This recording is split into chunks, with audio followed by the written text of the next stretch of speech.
Шатгууны нийлүүлэлт хэвийн үргэлжлэн гэж салбар яамнаас амлалаа. Төрийн өмчит компани бүтээмжийн менежер болоод сайдын зөвлөхүүдийг цомгтгож дэд сайд нарыг томиллоо.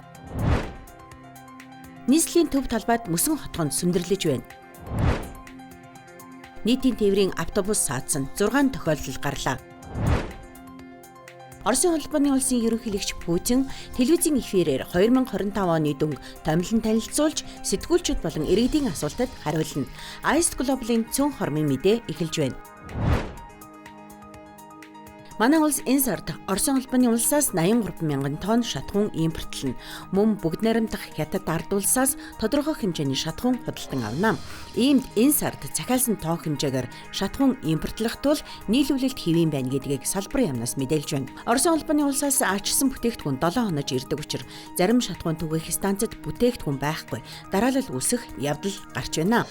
Энэ сард нөөц бүрдүүлэх үйц татан авалтыг хийгээгүй учраас үлдсэн хоногт захиалгаа шахаж илүү их хэмжээгээр ачиж нийлүүлэх шаардлага тулгарч байгааг аж үйлдвэр Эрдэс баялагын яамны газрын тосны бодлогын хэрэгжилтийг зохицуулах газрын дарга Хишиг Далаа ярьж байна.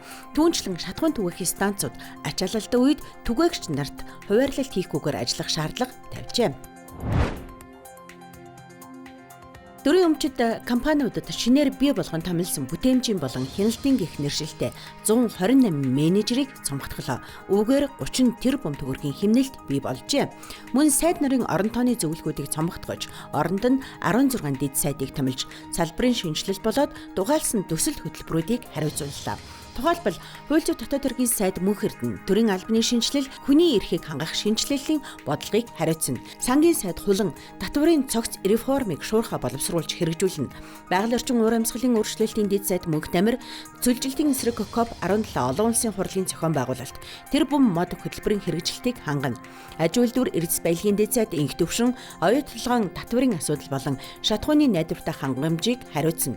Эрүүл мэндийн дэд сайд Номин эрүүл мэндийн даатгалын тогтолцооны шинжилгээг гардан боловсруулна. Энэ мэтээр эдийн засаг хөгжлийн дэд сайдаар Доосрон, гадаад харилцааны дэд сайдаар Амар төвшин, Батлан хамгааллын дэд сайдаар Баасан дам, боловсролын дэд сайдаар Гантулга, гэр бүл хөдөлмөр нийгмийн хамгааллын дэд сайдаар Солонго, зам тээврийн дэд сайдаар Гамболд, соёл спорт аял жуулчлал залуучуудын дэд сайдаар Дашням, хот байгуулалт барилга, орон сууцжуулалтын дэд сайдаар Инхолд, хүнс хөдөөж хуй хөнгөн үйлдвэрийн дэд сайдаар Нямжив, захим хөгжил инновац харилцаа холбооны дэд сайдаар Баярхүү, эрчим хүчний дэд сайдаар Далхай сүрэн нарыг тус томилж ажилд нь орууллаа.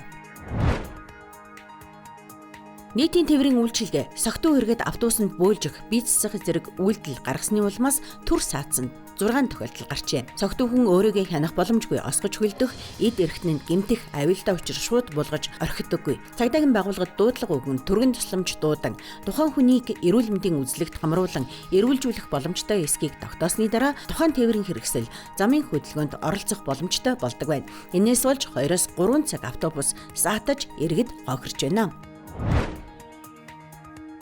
Нийслэлийн төв талбайд мөсөн хотгон сүндэрлэж байна. Өнөөдрийн байдлаар ажлын явц 50% үргэлжилж байгаа бөгөөд энэ сарын 25-нд бүрэн дуусна.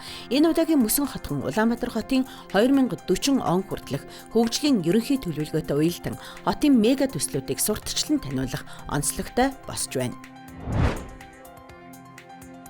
Оросын холбооны улсын ерөнхийлөгч Путин маргааш буюу 19-ний өдөр телевизийн шууд эфирээр 2025 оны дүнг тоомлон танилцуулж сэтгүүлчид болон иргэдийн асуултад хариулах гэж байна. Шууд дамжуулалт Москвагийн цагаар 19-ний 12 цаг буюу Монголын цагаар 17 цагт болно. Шууд ярилцлагыг Первый, Россия 1, Россия 24, НТВ, ОТР болон Мир телевизээр эсвэл Маяк, Вести FM болон Радио Россия радиостанцаар мөн Орос болон Бурятийн засгийн газрын нийгмийн сүлжээ захим хуудасаар дамжуулан үзүүлэх юм байна. Ice Global-ын цөөн хормын мэдээ байла. Ажлын амжилт хүсье.